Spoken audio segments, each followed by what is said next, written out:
et bienvenue sur Europe 1. Nous sommes ensemble pendant 2 heures, 2 heures de direct pendant lesquelles vous allez pouvoir me parler de vous. La ligne est ouverte au 39 21 et ce depuis 22h30. Jeanne et Paul sont au bout du fil et Philippe Chartier est en régie. Vous pouvez nous adresser vos mails également sur le site europe1.fr ainsi que vos SMS au 7 39 21 en commençant vos messages par le mot nuit. Et si vous voulez directement me parler, eh bien c'est très simple, vous composez le 39 21 jusqu'à 1h. Europe 1, Caroline Dublanche. Bonsoir Sandrine.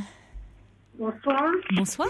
Bonsoir, je suis tellement contente de vous avoir que je suis un petit peu émue. Ça paraît drôle parce que je suis habituée aux médias, mais quand il s'agit de choses personnelles, on n'est plus tout à fait la même. Ah, c'est plus compliqué de parler de soi. Oui, vous êtes habituée aux médias. Pourquoi vous y travaillez? J'ai travaillé j'ai travaillé, maintenant je suis à la retraite.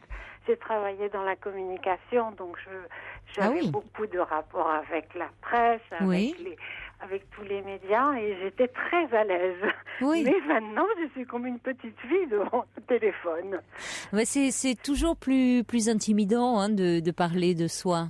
Forcément, c'est pas la même chose quand on est un peu protégé, quand on appelle pour parler pour les autres, d'un point de vue professionnel, on va dire. Absolument, c'est beaucoup plus facile, et puis on a quelque chose à obtenir, alors que là, il y a un côté mise à nu vraiment réel, complète. Oui.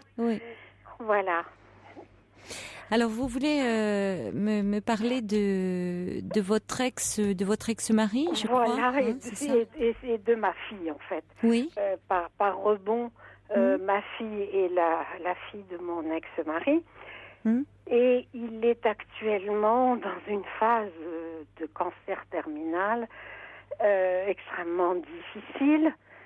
Mais ce qui me perturbe énormément, c'est que ma fille est sa fille unique. Oui. Et il l'utilise énormément. Elle est corvéable à merci. Alors qu'elle a 3 enfants, qu'elle est débordée et qu'elle est aussi très, très, très attachée à son père. Donc pour elle, c'est un déchirement. Oui. Et je me sens totalement dépourvue parce que d'une part, j'ai divorcé. Oui. C'est moi qui ai divorcé, c'est moi qui suis partie. Il y a longtemps ? Ah oui, il y a longtemps. Parce qu'il y a 25 ans. D'accord. Et ma fille a maintenant 45 ans. Oui. Et donc c'est moi qui suis partie, donc c'est moi qui ai abandonné son père, etc. Et pendant ces 25 ans, il y a eu une espèce de modus vivendi assez extraordinaire entre son père et moi, qui faisait que nous l'avons beaucoup protégé. Et que chaque fois qu'il y avait un souci, il était extrêmement réceptif à ce que je pouvais lui demander ou à ce que je pouvais lui dire. Et puis, comme si tout d'un coup, tout se déchaînait dans cette fin de vie, il ne veut plus entendre parler de moi, je peux pas aider, je peux rien faire. Et j'en souffre, bien que je comprenne que ce qui se passe, ça m'ennuie surtout pour ma fille parce qu'elle n'a aucune autre aide que moi et elle ne veut pas de mon aide. Comme si elle voulait marquer comme si tout d'un coup maintenant elle m'en voulait. Alors que on avait réussi, mon mari et moi, enfin mon ex-mari, parce que moi je suis partie puis je me suis remariée, et mon ex-mari et moi, on a réussi à vraiment ce que moi j'appelais un divorce réussi. Pendant ces 25 années, s'il y avait le moindre problème, on se parlait, on se téléphonait, on se voyait. Et puis là, maintenant, j'ai l'impression que je suis jetée. Vous voyez, oui, vous vous sentez exclue de cette relation. je suis complètement exclue. Je ne sais pas très bien combien de temps il lui reste à vivre. Et qu'est-ce qui vous dérange autant dans le fait d'être qu'est-ce qui vous gêne autant, oui, dans le fait d'être exclu? Parce qu'en même, oui. Oui, à la fois c'est normal puisque. J'ai pas dit ça. Mais... Non, mais à la fois, c'est compréhensible. C'est-à-dire que c'est vrai que pendant 25 ans, j'ai eu une autre vie avec un autre homme. J'ai pas eu d'autres enfants, mais j'ai eu une autre vie très riche et très très heureuse, etc. Donc et lui est seul, n'a pas de nouvelles, n'a pas de compagne dans sa vie, votre ex-mari? Non. Lui est resté seul et il n'a pas du tout refait sa vie. Alors maintenant, je me trouve à saisir des choses que je n'avais jamais saisies. Et devant la dépendance de ma fille et son inquiétude, son angoisse, j'ai fini par lui téléphoner parce que c'est une chose que je faisais sans aucune gêne, jamais. Donc je lui ai téléphoné et je lui ai dit bon, je peux peut-être t'aider, je peux venir peut-être bavarder avec toi, enfin tout ce qu'on peut apporter à quelqu'un qui est dans sa situation. Et là, il a eu une réaction extrêmement violente qui a déclenché mon appel téléphonique. Oui. Et il m'a dit une chose qui était vraiment incroyable. Il m'a dit que j'avais été dans sa vie aussi lourde que la guerre avec les Allemands. C'est-à-dire que c'est quand même très...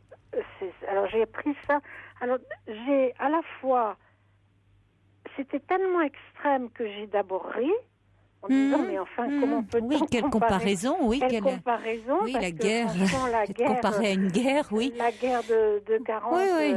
Bon, on a une très grosse différence d'âge, donc il a effectivement vécu une partie de la guerre, et comme les Français, il y avait l'ennemi, c'était les Allemands. Oui. Eh bien, j'étais classée dans la même catégorie, et d'abord j'ai ri en disant, mais écoute, t'as vraiment besoin de faire une psychothérapie, parce que franchement, je comprends pas.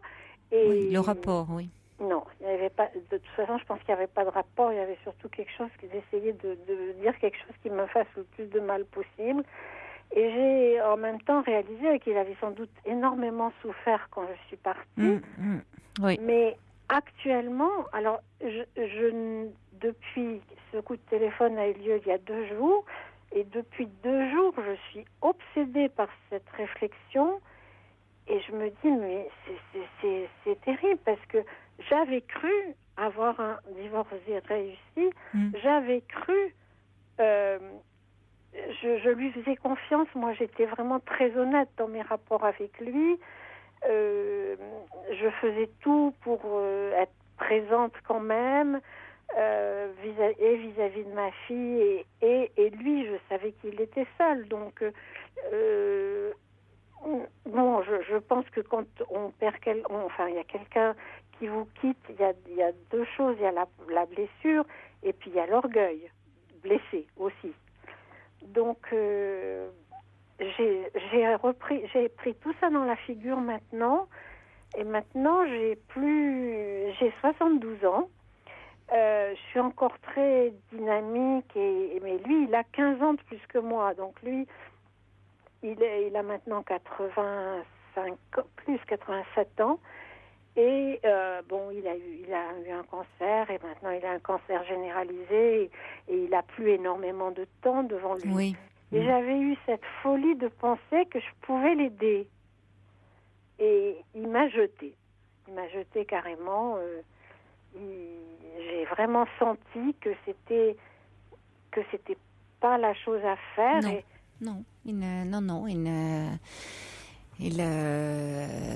C'est pas, en tout cas, il ne le souhaite pas. Non.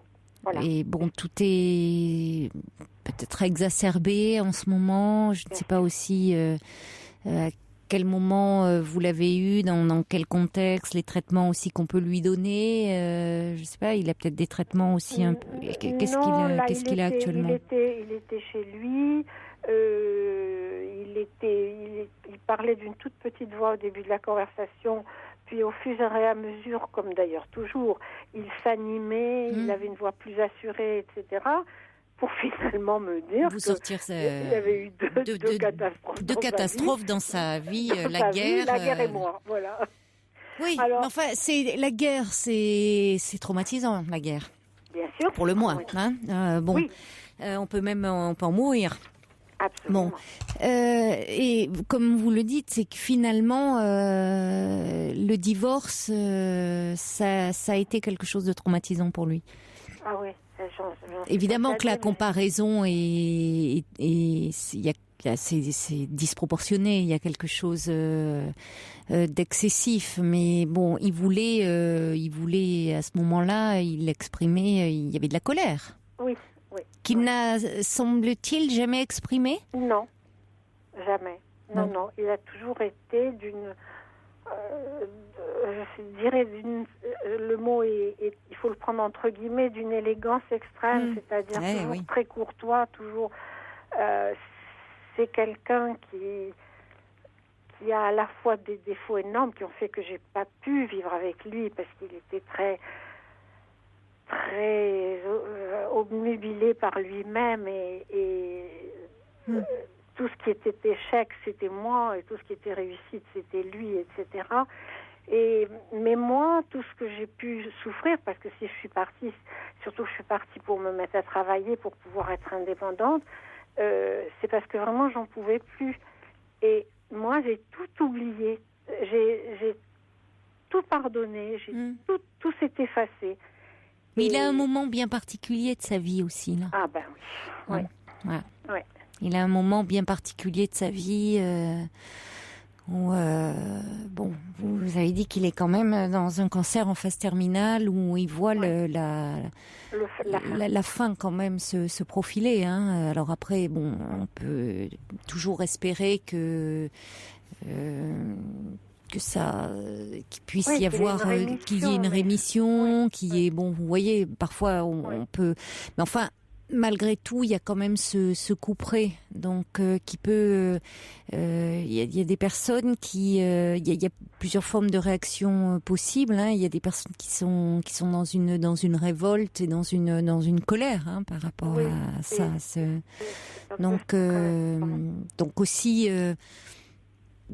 Derrière cette colère qu'il exprime comme ça, enfin, vous voyez, il parle de son enfance aussi. Là, il y a aussi son enfance qui revient. Hein, c'est-à-dire la guerre, c'était pendant son enfance quand même. Il devait avoir autour de 14 ans en 1940. Oui, oui. Mais enfin bon, c'est quand même l'enfance, l'adolescence, c'est encore bon. Tout à fait, oui.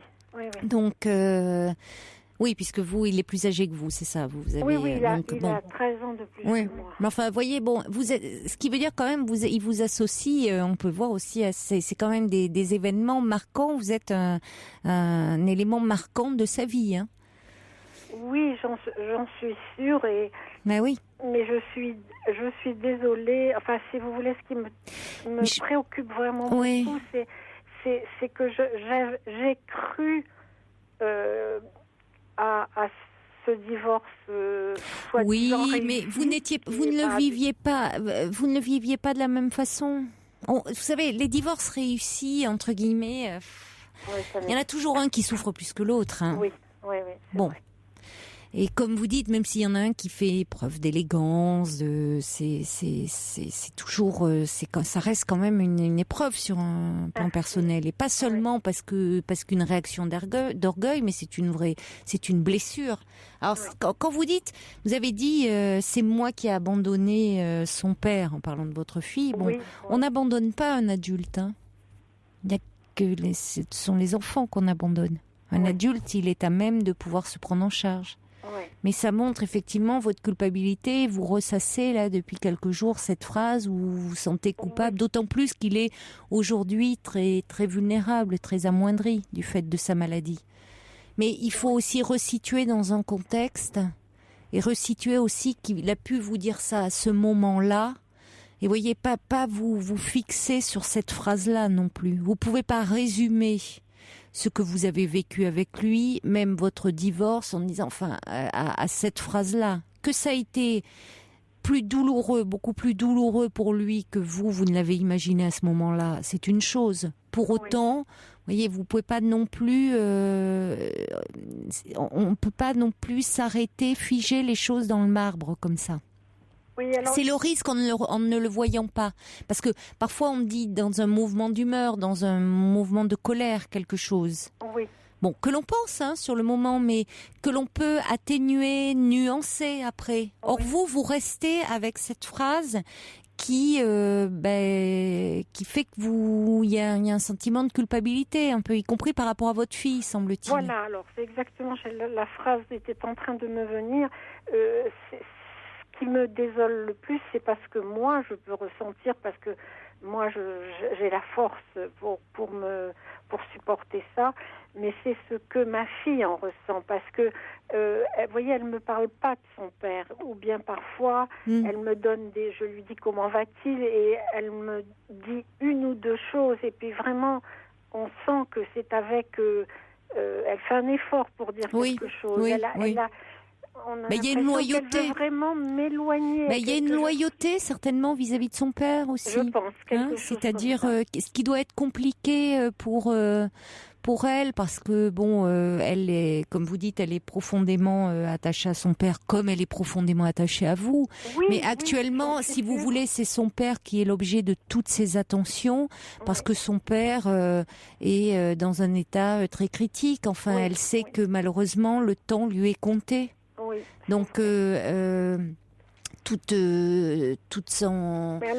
son temps, toute son énergie, toute sa présence, ça passe autour de son père. Alors c'est vrai qu'il peut y avoir des choses qui remontent dans ce moment de vie très particulier, comme ça, où elle accompagne. Mais pour autant, je crois qu'il faut respecter ça, le fait qu'elle vous en parle pas trop. Vous pensez que je ne dois pas trop m'immiscer dans cette relation qu'elle a avec son père, et même pas pour l'aider, parce que moi mon but c'est uniquement de l'aider. Mais vous pouvez l'aider en étant présente pour elle, en étant justement, vous dites par rapport aux enfants, peut-être en prenant le relais un peu par rapport aux enfants, en lui permettant un peu de la soulager par rapport à certaines tâches, par rapport aux enfants. Mais elle a certainement aussi besoin de cette très grande intimité et proximité qu'elle est en train de vivre avec son père. Je pense. J'espère que c'est ça, parce que elle y est allée. Qu'est-ce qui vous préoccupe quand vous dites Ce qui me préoccupe vraiment, c'est elle, c'est pas moi. Mais qu'est-ce qui vous préoccupe quand vous dites j'espère que c'est ça? C'est-à-dire, vous pensez à quoi, vous? Attendez, j'ai perdu le fil de ce que je vous disais, et je ne sais pas pourquoi j'ai dit j'espère que c'est ça. Mais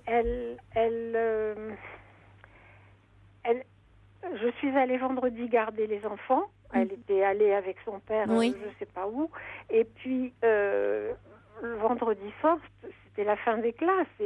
Et ma petite fille me dit, écoute, bonnes vacances. Et je me suis dit, mais pourquoi elle me dit bonnes vacances? J'ai entendu parler d'un départ.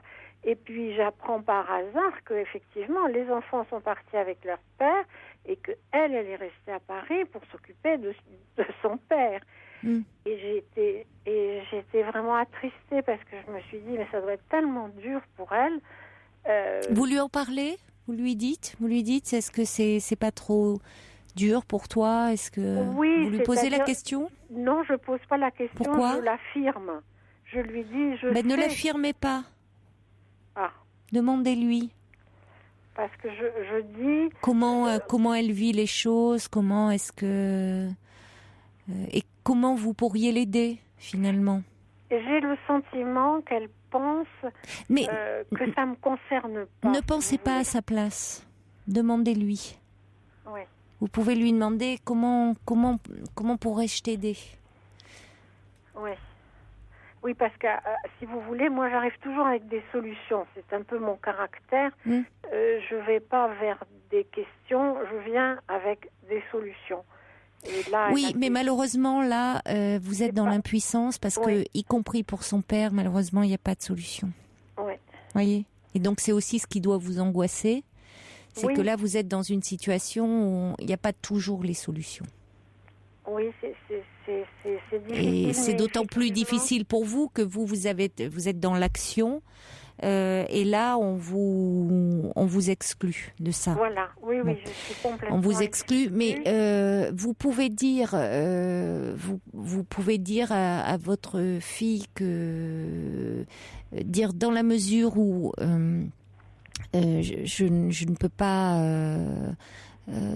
Je pourrais prendre le relais, j'aimerais bien pouvoir prendre le relais auprès de ton père, mais il ne le souhaite pas, donc je ne peux que respecter ça, même si ça me rend triste. Mais bon, comme vous dites, vos états d'âme pour le moment ne sont pas la priorité, même si vous pouvez le dire à votre fille, ça, même si c'est effectivement pénible pour vous, ce n'est pas moi qui le dis, hein, ça c'est par rapport à votre fille, vous pouvez lui montrer que c'est pas ce que vous mettez en avant, voyez, c'est plutôt elle que vous voulez aider, donc vous pouvez lui dire que finalement, vous comprenez, vous pouvez lui dire que ça vous rend triste, mais que après tout vous acceptez, mais donc de quelle façon vous pourriez l'aider, voilà, et dire est-ce que plutôt que de lui demander, dire est-ce que c'est pas trop dur, plutôt que de lui parler de son père, parlez-lui d'elle.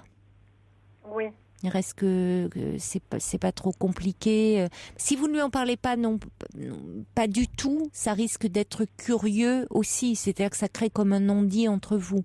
Ce qui est absurde compte tenu de ce qu'elle vit et de ce que vous vivez aussi, parce que ça vous concerne. Mais plutôt en demandant comment elle va, est-ce qu'elle n'est pas trop fatiguée, est-ce que tout ça est pas trop dur. Si vous voulez à toutes ces questions, je connais les réponses. Pas sûr. Non. C'est à elle de répondre, c'est à elle de vous dire avec ses mots à elle. Oui, bien sûr que c'est éprouvant, mais en même temps, elle peut vous dire aussi que ces temps-là passés auprès de son père, certes c'est éprouvant, mais que c'est des moments qui sont importants pour elle, voyez. C'est-à-dire que partir en vacances avec son mari et ses enfants n'avait pas de sens en laissant son père à l'hôpital. Que pour elle, c'est important d'être présent et de pouvoir l'accompagner jusqu'au bout. Elle peut avoir besoin de dire des choses autour de ça. Donc si vous pensez avoir les réponses à sa place, oui, vous allez lui asséner des réponses, mais il vaut mieux il peut pas y avoir de dialogue possible sinon. Non, elle peut avoir, s'il y a un échange avec son père, puisqu'elle porte quand même beaucoup son père, vous pouvez l'aider en lui offrant votre présence réconfortante. Oui. Mais pas intrusive, c'est compliqué. Hein. C'est très compliqué. Oui. Une présence où elle peut, et où il n'y a pas de jugement, où il n'y a pas de... Oui, et en fait, le caractère de son père, qui est beaucoup plus sobre, beaucoup plus, sobre que le mien. Moi, je suis expansive, j'explique beaucoup, je dispense mon amour de façon presque étouffante. Alors qu'elle a un père qui est au contraire très, très sur la réserve, etc. Non. Donc elle se retrouve mieux dans son père qu'en moi. Oui, mais bon. Mais ça... je sais que ça ne l'empêche pas de m'aimer énormément. Oui, puis là c'est l'objet de toutes ces attentions, c'est normal, compte tenu de ce qui se passe. Hein, voilà. Donc vous pouvez l'aider, mais autrement, et puis vous acceptez que, pour le moment votre ex-mari, manifeste pour le moment, ça peut évoluer aussi. Hein. Faut pas figer les choses encore une fois. Non. Ça ne veut pas dire que dans quelque temps, il n'acceptera pas de vous voir, voyez. Il faut parfois reproposer aussi. Mais là, c'est très très clair, c'est que uniquement si ça lui apporte quelque chose, sinon, moi, je sais que c'est quelqu'un qui aime parler, qui aime... vous verrez, mais vous pouvez reproposer, c'est-à-dire que, voyez... Vous pensez que je peux reproposer ? Vous pouvez appeler pour prendre de ses nouvelles, oui. Ouais. C'est pas parce qu'il a manifesté de la colère vis-à-vis de vous. Après tout, violent, oui, mais ce qu'il vit est violent, hein. Ah oui, c'est très violent. Ce qu'il vit lui-même est très violent, hein. Donc après tout, il a le droit d'exprimer de la colère et dans ce contexte-là, si vous voulez aussi l'aider, aider votre fille, ça peut être aussi peut-être l'aider lui. Si vous pouvez l'appeler pour prendre de ses nouvelles. Et puis peut-être qu'à ce moment-là, vous l'aurez un autre jour où il sera un peu mieux, enfin en tout cas moins agressif vis-à-vis de vous. C'est pas parce qu'il vous a dit cette phrase-là à un moment T que vous devez ne plus l'appeler, ne plus prendre de ses nouvelles.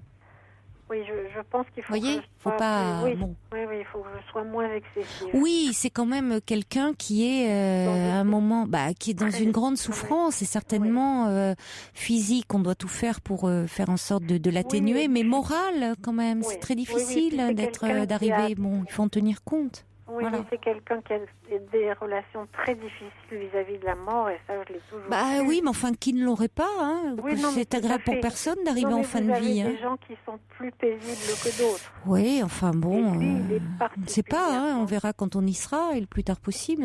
Non, mais je ne juge pas par rapport à moi, bien sûr. Oui. Je juge par rapport au caractère de chacun. Chacun appréhende de façon différente. Oui, je pense que c'est quand même une angoisse qui nous concerne, voyez, une de nos plus grandes angoisses. Hein. Oui, absolument. Donc c'est pour ça que vous pouvez, ça ne vous empêche pas, si vous le souhaitez, de prendre de ces nouvelles.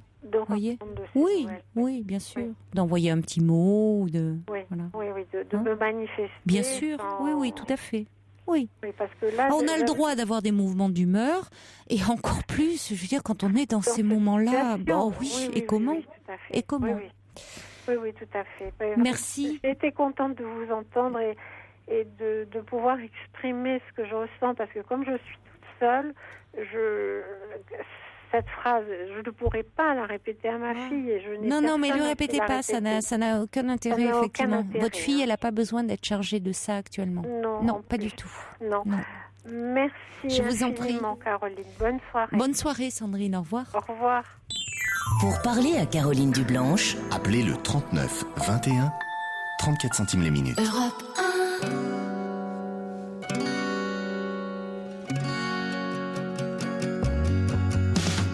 Oui, l'amour est mal coiffé, l'amour non identifié, l'amour est un clandestin. Europe 1. Bonsoir Leslie. Bonsoir. Bonsoir. Alors en fait, je vous appelle parce que j'ai développé une dépendance à l'espagnol. Ah bon? Et disons que ça devient assez insupportable en fait. Alors c'est votre langue principale, c'est l'espagnol ou? Non, du tout. Je suis française, mais. Oui, mais en cours, je veux dire, c'est l'anglais c'est la langue vivante de. Ouais, c'est l'anglais. C'est l'anglais. Et en seconde langue, vous avez pris espagnol. Ouais. Et quand est-ce que vous vous êtes mis à développer cette dépendance? Pourquoi vous parlez de dépendance? Ça se manifeste comment? Ça se manifeste parce que j'y passe entre 15 et 20 heures par jour. Par jour? Oui. Mais comment faites-vous, puisque déjà entre vos cours... alors quand je suis en cours. Non, quand je vais en cours, c'est entre 6 et 7 heures par jour. Mais quand je veux dire quand j'ai des journées pleines. Vous êtes en quelle classe, là? En terminale. En terminale. Oui, donc... mais vous passez pas toute la nuit sur vos cours d'espagnol, quand même? J'ai bien peur que si. Oui, c'est-à-dire que vous faites des exercices ou... Voilà, c'est ça. Je fais des exercices, des cours, des trucs que je connais déjà par cœur, que j'ai déjà vu 125 fois, enfin bon. Oui. Je rabâche, en fait. Oui. Voilà. Et depuis quand ça s'est mis en place, ça? On va dire fin de seconde, début de première. Ouais, c'est ça. Et à ce moment-là, pourquoi? Qu'est-ce qui se passait? Vous devez être excellente élève en espagnol. Oui, absolument. Avec le travail, elle doit être très satisfaite de vous, là, le prof d'espagnol, là. Oui, le problème, c'est que quand j'ai moins de 19, je deviens complètement hystérique. Et donc, ça dérange. Ça dérange qui? Vous, en premier? Ça dérange les élèves, ça dérange la prof, ça dérange... Je passe pour une folle, parce qu'avec du recul, c'est complètement aberrant. Donc, voilà.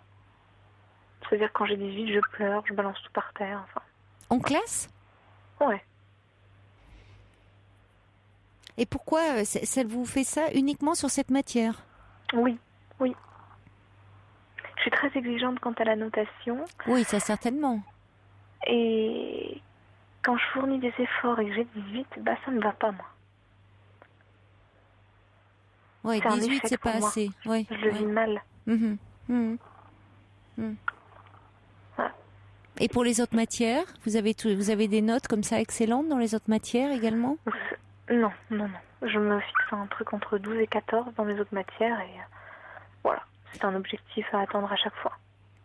Et pourquoi vous avez autant investi l'espagnol ? Ça vous plaît ? C'est une matière qui vous plaisait au départ ? Beaucoup ? Oui. D'accord. Oui, énormément. Donc vous voulez être excellente dans cette matière-là ?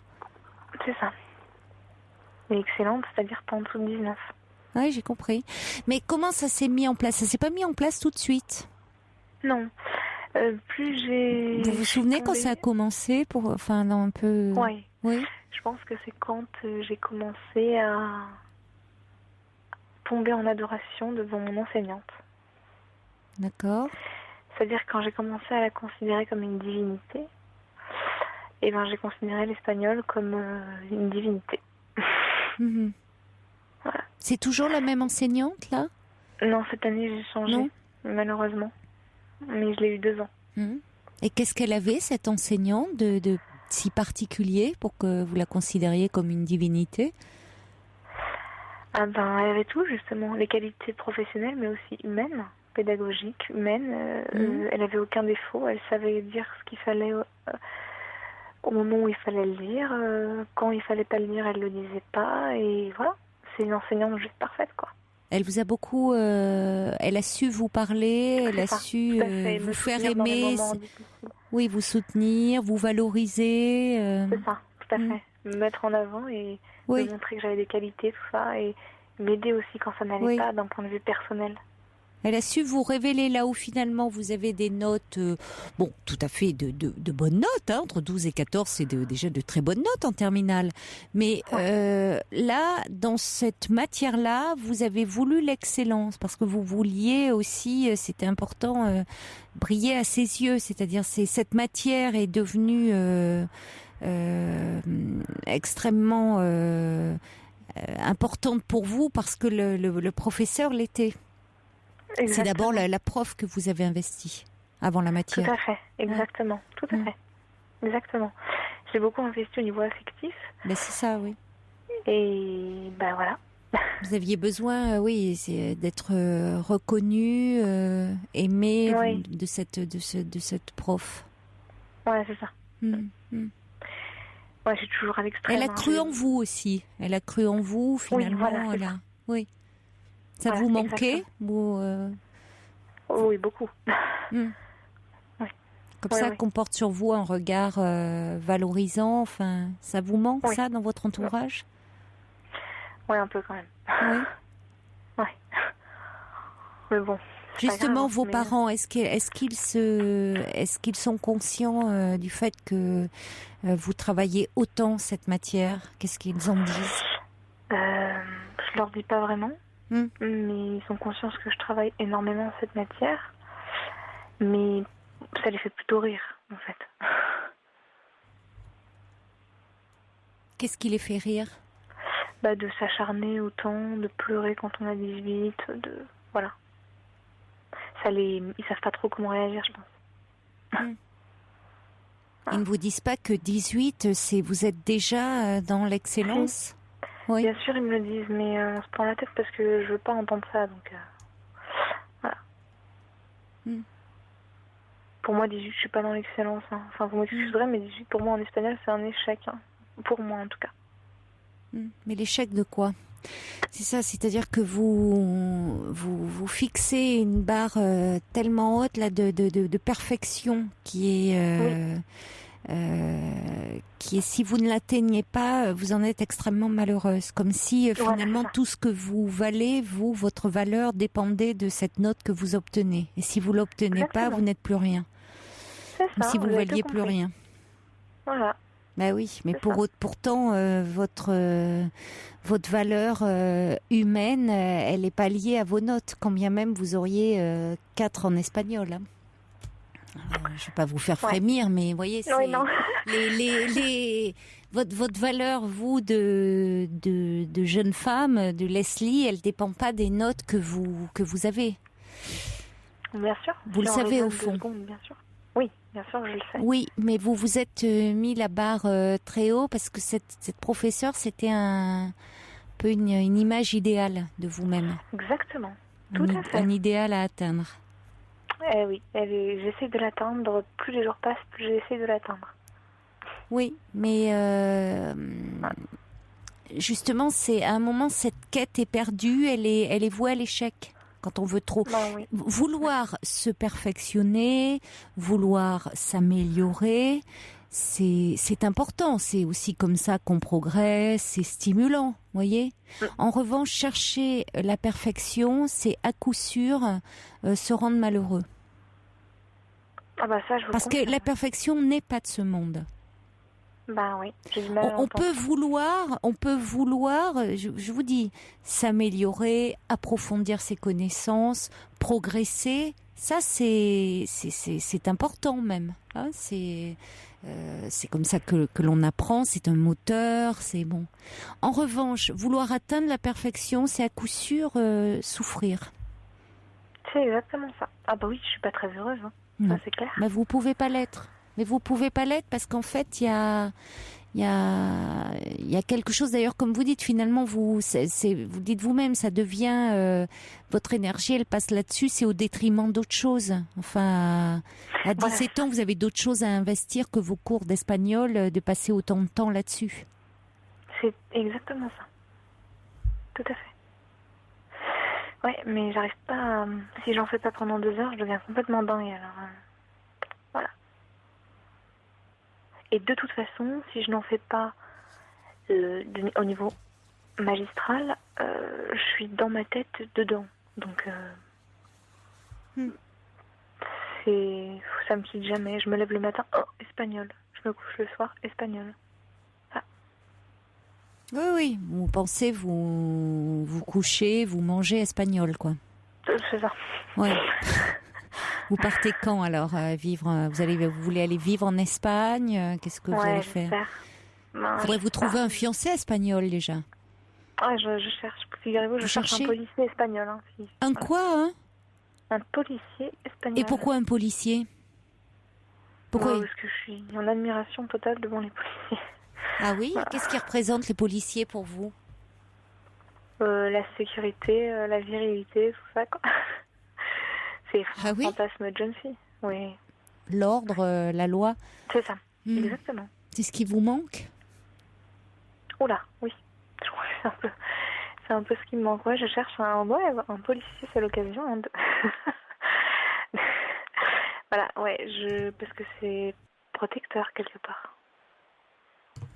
Ça vous manque, ça, une protection? Vous vous sentez pas suffisamment... vous avez manqué de protection, vous pensez? Je vis dans l'angoisse en permanence, donc ouais. Je manque beaucoup de protection et d'assurance. Mais il est là le fond du problème. Hein. Oui. Ouais. Donc finalement, vous avez investi alors dans le savoir, c'est une chose, on pourrait dire ça pourrait être une bonne chose dans cette image de professeur, cette image rassurante de ce professeur aussi qui porte un regard valorisant sur vous et du coup cette matière vous semble extrêmement séduisante, attrayante et vous voulez la atteindre, être comme ce professeur. Donc ça pourrait être très bénéfique dans le sens où parfois, on aime une matière parce que justement, on a une relation comme ça faite d'admiration pour un professeur. Mais le problème, c'est que là, ça devient obsessionnel. Ah oui, tout à fait. C'est-à-dire que là, vous êtes dans l'excès. Absolument. Vous voyez, vous pourriez, c'est-à-dire vous êtes déjà une élève brillante en espagnol, mais ça ne vous suffit pas. Il en faut toujours plus. Et vous travaillez, et comme vous dites, vous travaillez des exercices que vous connaissez déjà. Donc vous êtes en train de ratiociner là, voyez, vous rabâchez, bon. Donc vous dépensez de l'énergie pour rien là. Donc là, on est dans quelque chose d'assez obsessionnel. Et c'est important, vous avez bien fait d'appeler, parce que ça, il faut en parler.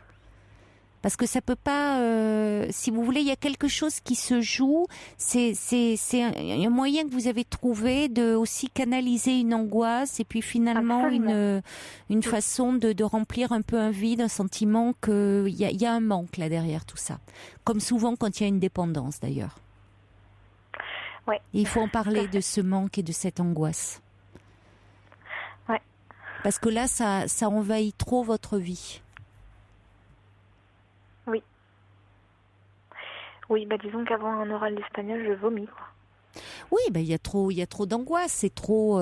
Vous pouvez pas vous permettre d'échouer, comme vous dites. Échouer, c'est avoir 18. Hein, c'est surréaliste. Ouais. Voilà, 18 sur 20, mais n'importe qui serait fou de joie d'avoir 18 sur 20. C'est une excellente note, 18 sur 20. Non, vous, ça ne vous suffit pas, il faut 19. C'est ça. Bon. Et puis bientôt, on passera à 20, quoi. Ce qui est impossible. Enfin, à l'oral, on met pas... Vous voyez, c'est très rare qu'on mette 20 sur 20. On met toujours... Bon, l'excellence, effectivement, elle est à 19. Elle est... Bon. Mais vous en rendez malade. Donc là, il est important d'agir et d'en parler et de parler de cette angoisse, de parler de ce sentiment de vide. Enfin, vraiment de consulter.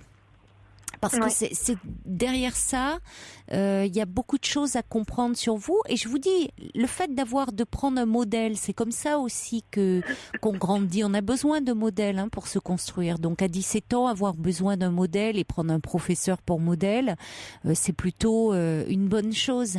Mais là, vous êtes tombé dans un excès. Donc bon, il est important de rectifier le tir pour que vous soyez moins malheureuse. Mais en fait, je suis excessive dans toutes mes relations. Certainement. C'est moi, soit j'aime, soit je déteste. En fait. Oui. Il peut y avoir, comment dire, un peu une palette de gens qui vont vous laisser... vous serez un peu moins dans l'excès. Mais il faudra surtout que vous appreniez, vous, à être un peu plus aimante vis-à-vis de vous. Un peu plus douce et indulgente vis-à-vis de vous, voyez, avant de parler des autres. Déjà. Oui, je crois. Ouais. Vous voyez, parce que c'est avec vous que vous êtes la plus tyrannique. Oui. Donc c'est déjà à votre niveau. J'alimente mes enfin, oui. Je me fais... Alors, est-ce que vous pourriez en parler, je sais pas, vous avez un médecin traitant, vous avez... Oui, j'ai un médecin traitant, bien sûr. Vous vous entendez comment avec lui? Ou elle? Ça va, ça passe bien. Ça passe bien? Ouais. Bon, si c'est un médecin généraliste, c'est pas lui qui va pouvoir... Vous pouvez déjà, dans un premier temps, parler à ce médecin traitant de cet état d'angoisse, mais ça serait préférable d'en parler avec un psychologue ou un psychiatre. Psychiatre, non pas parce qu'on n'est pas dans la folie, loin de là, mais on est dans quelque chose qui est de l'ordre d'une dépendance, de quelque chose d'assez obsessionnel. Donc, si vous voulez, quand je dis psychiatre, ça peut être quelqu'un qui fait des thérapies par la parole. Vous voyez, comme vous le faites avec moi. Il ne s'agit pas de vous donner un traitement, mais ou peut-être quelque chose d'un peu... ça, c'est un médecin qui pourrait voir, justement, un médecin psychiatre qui pourrait être à même, en fonction peut-être des symptômes que vous avez, vous prescrire un anxiolytique, mais léger. Bon, ça, c'est le médecin qui pourrait le dire. Et un médecin psychiatre est plus habilité que votre médecin généraliste. Mais votre médecin généraliste pourrait vous donner l'adresse d'un médecin psychiatre. Oui, d'accord. Très bien. Que vous pourriez voir et qui vous pourriez en parler, parce que il faut pas laisser. Il y a déjà un petit moment que vous êtes dans cette surenchère. Donc il est important d'en parler, parce que vous risquez de vous épuiser aussi psychiquement et d'avoir l'effet inverse. C'est-à-dire qu'à un moment d'être un peu en surchauffe aussi, pour parler familièrement.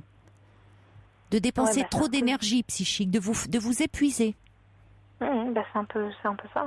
Oui, vous risquez d'être très fatigué, voyez, parce que votre esprit, vous ne pouvez être que très fatigué. Oui. On va accueillir Oriane qui est avec nous au 3921, qui vous écoute et qui a envie de vous parler. Bonsoir Oriane. D'accord. Bonsoir. Bonsoir. Merci de m'accueillir. Mais je vous en prie.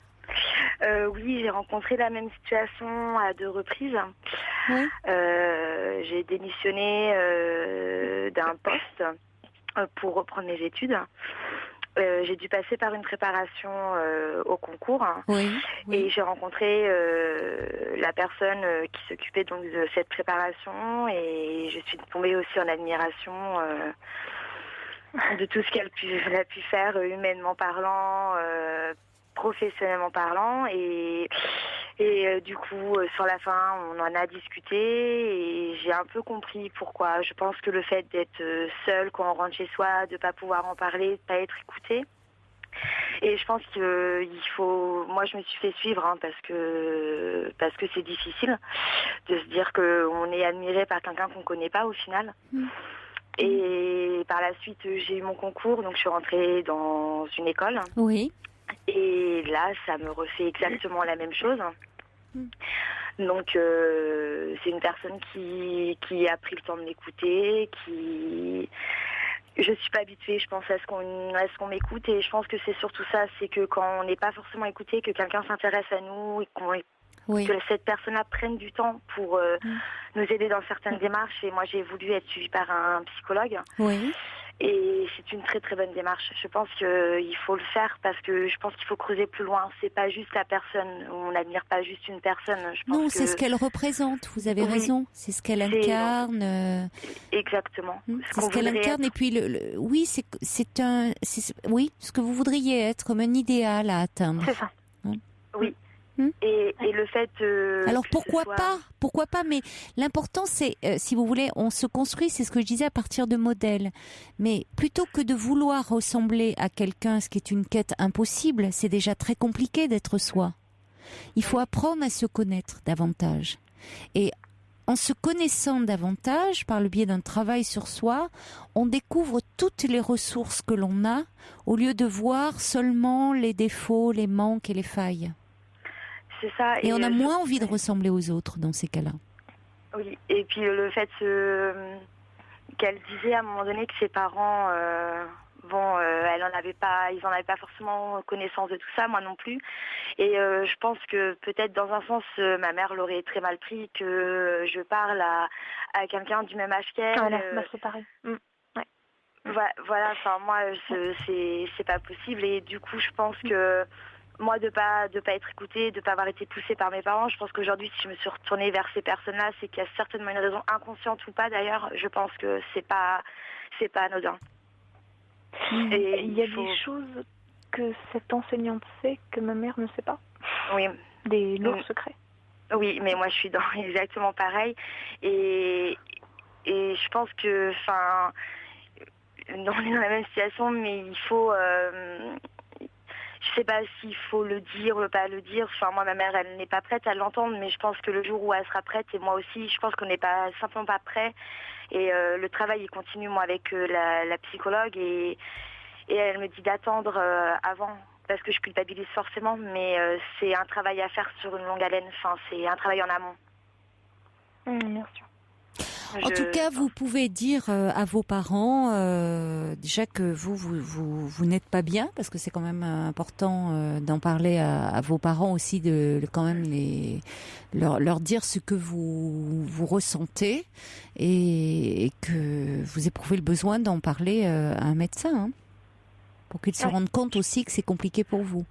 Alors après, par rapport à ces secrets que vous évoquez, si vous ne pouvez pas en parler à vos parents, vous pourrez, il me semble important d'en parler quand vous consulterez, parce que là, de toute façon, il y a une dimension de secret médical aussi.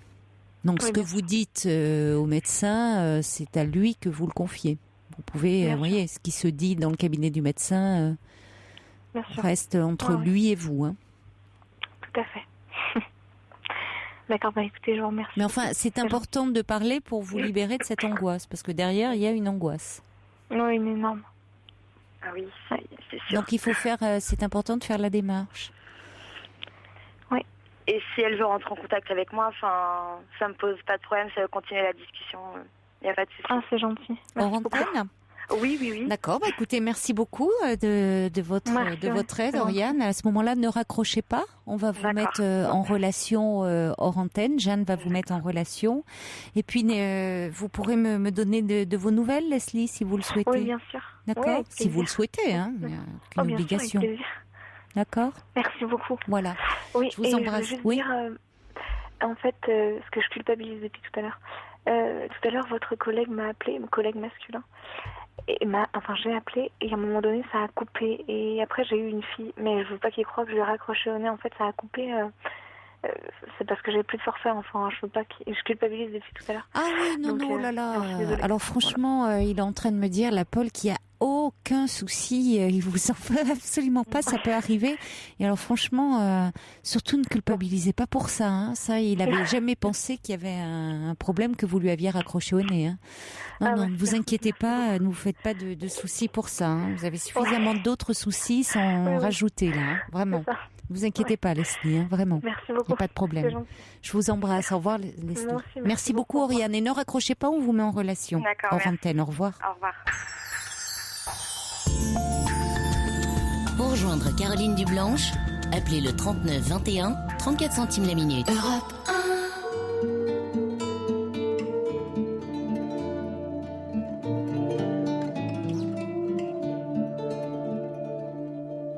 Lequel de toi, lequel de moi aura eu tort? Il est minuit sur Europe 1, c'est l'heure du journal présenté par Laurence Gontier. Bonsoir Laurence. Bonsoir Caroline, bonsoir à tous. L'ouragan Sandy a commencé à balayer la côte est des États-Unis. Accompagné de vents violents et de pluies battantes, il s'apprête à frapper New York où plusieurs ponts ont été fermés. 47 000 personnes sont déjà privées d'électricité. Les transports en commun, les écoles, Wall Street resteront fermés ce mardi. New York est donc paralysé, mais également toutes les autres villes de la côte est. Dans le New Jersey, Atlantic City a elle aussi fait évacuer quelques 40 000 personnes. La capitale du jeu qui prend des airs de décor de film catastrophe, c'est pourtant bien la réalité. Pour Europe 1, Julien Pierce a réussi à joindre Claude. Il habite Atlantic City et il a déjà les pieds dans l'eau. On a à peu près 2 mètres d'eau qui vient lentement dans la maison d'en bas. Puis moi, je suis en haut, puis je regarde l'Atlantique, puis je vois les vagues venir. Puis je peux vous dire, j'ai jamais vu ça dans ma vie. J'ai vu la Floride avec des vagues de 3 à 5 mètres, mais ici c'est, je dirais, 15 mètres. Tout ce que je vois derrière moi, devant moi, est inondé. Je vois une station de benzine. Elle est inondée à peu près à la moitié. La station est sous l'eau. Il n'y a pas de voiture. Je vois quelques voitures qui flottent dans l'eau. Puis le vent est à 105 mileage. Ça, c'est à peu près 160 kilomètres. C'est inouï. Je peux vous dire, c'est pas rigolo, mais qu'est-ce que je veux faire? Puis il y a beaucoup de pluie, il y a des vents, il y a toutes sortes de choses. Mais vous savez, nous les Américains, nous sommes toujours positifs. On se téléphone, on s'encourage. Puis en anglais, on dit positive thinking. Le témoignage de Claude, un habitant d'Atlantic City, recueilli par Julien Pierce. On a appris ce soir que les gardes-côtes américains ont retrouvé le corps inanimé d'un des 2 disparus du navire Bounty qui avait coulé au large de la Caroline du Nord. L'ouragan Sandy qui met entre parenthèses la campagne présidentielle américaine à 8 jours seulement du scrutin. Barack Obama a regagné Washington pour revêtir son costume de président. Écoutez son message à la nation. Cela va être une tempête énorme et puissante. Sur toute la côte Est, tout le monde se prépare. On s'assure qu'il y a de la nourriture, de l'eau, des générateurs disponibles dans les zones qui seront violemment touchées. On sait que cette tempête va traverser très lentement une zone très large. Et des millions de personnes seront touchées. Donc le message le plus important, c'est, s'il vous plaît, écoutez les consignes des autorités locales. S'ils vous disent d'évacuer, évacuez.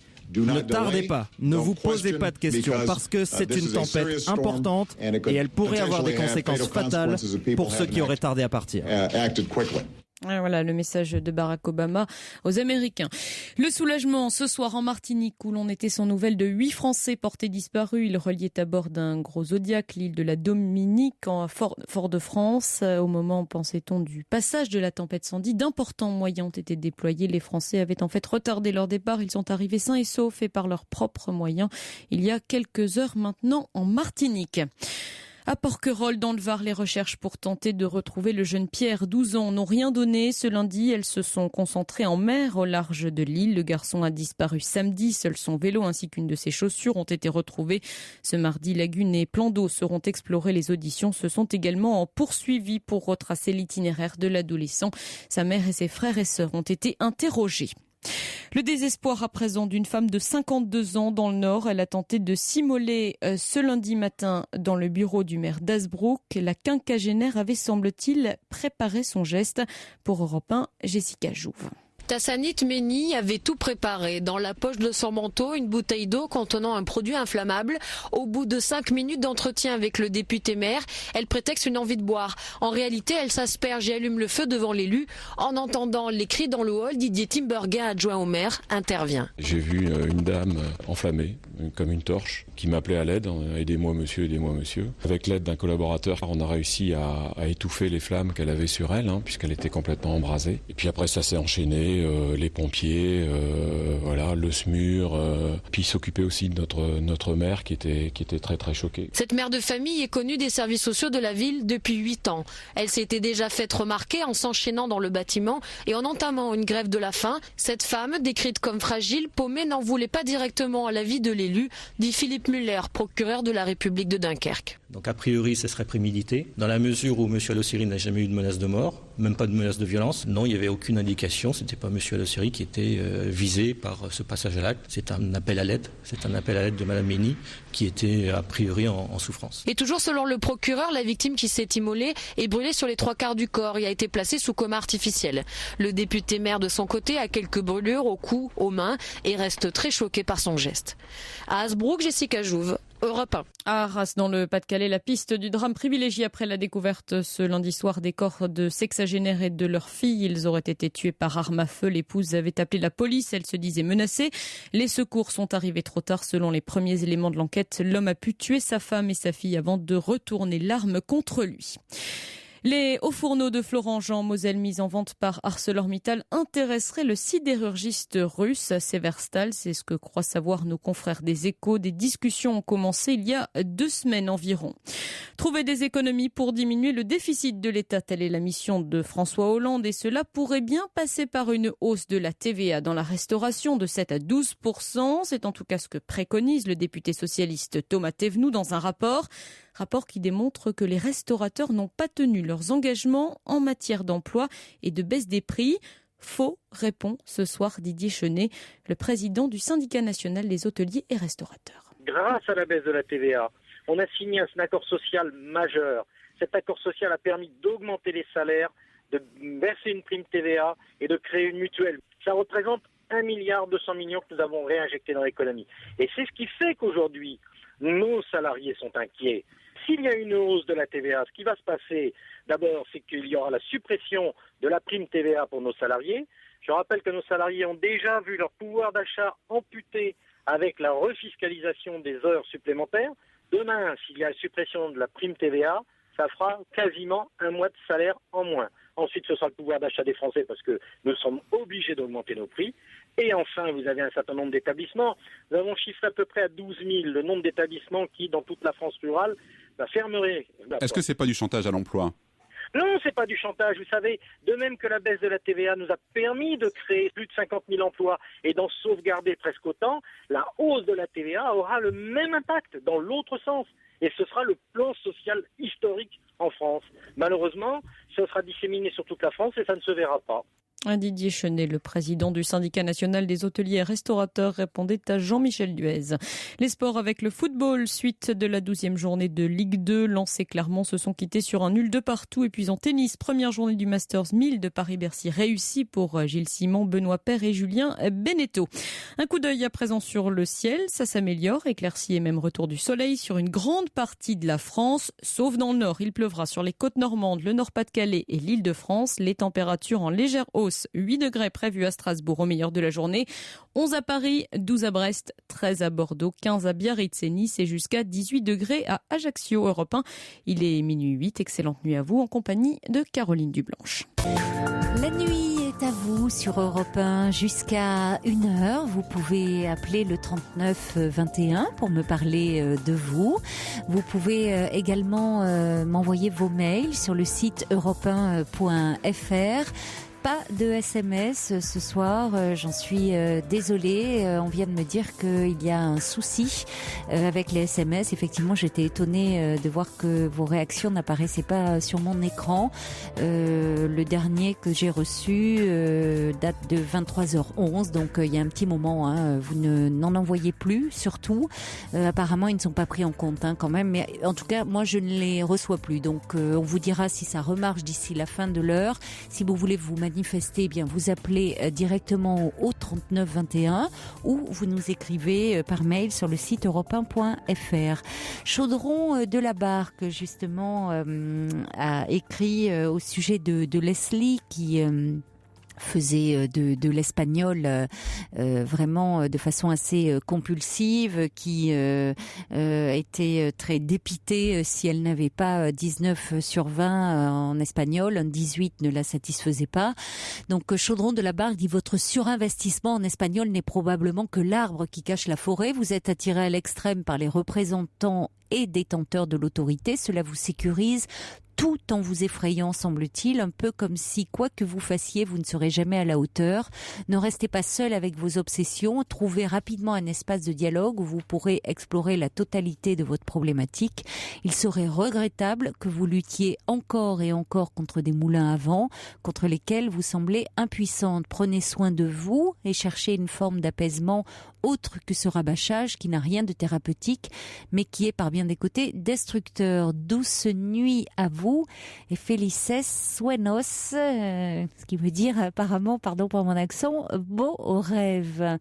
Et puis il y a Agnello qui dit: le perfectionnisme est un problème bien invalidant. Dans chaque travail, on est presque, c'est comme une question de vie ou de mort. Agnello qui dit: j'ai eu la mention très bien au bac il y a 30 ans et pourtant j'ai jamais été capable de travailler, dit-il. Et puis Rosa, elle revenait sur l'émission d'hier, sur le témoignage d'Anne et de Lana sur les amours virtuels et modernes. Elle dit: j'ai eu envie de relire et de vivement conseiller le livre L'art d'aimer du psychanalyste Erich Fromm qui date de 1953, dit Rosa, et pourtant très actuel.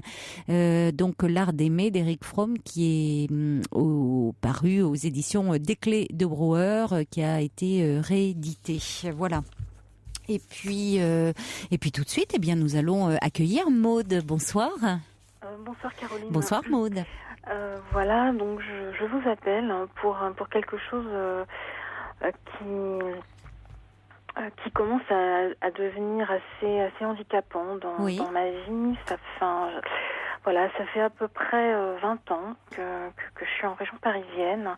Oui. Et je passe mon temps à déménager. Alors, vous me direz, la vie n'est pas forcément simple ici.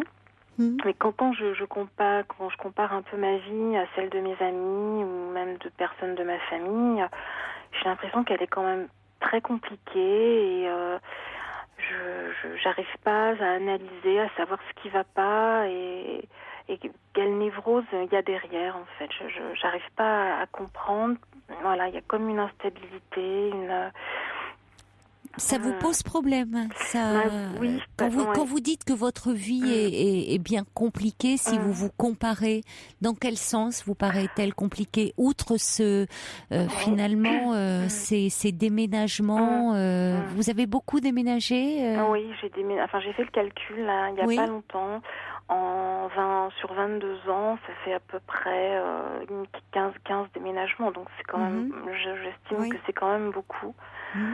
Et par ailleurs, c'est vrai que je constate que professionnellement aussi, j'arrive pas à trouver de stabilité. Donc dans ces deux domaines-là, il y a un problème, et j'arrive pas à en comprendre la cause, en fait.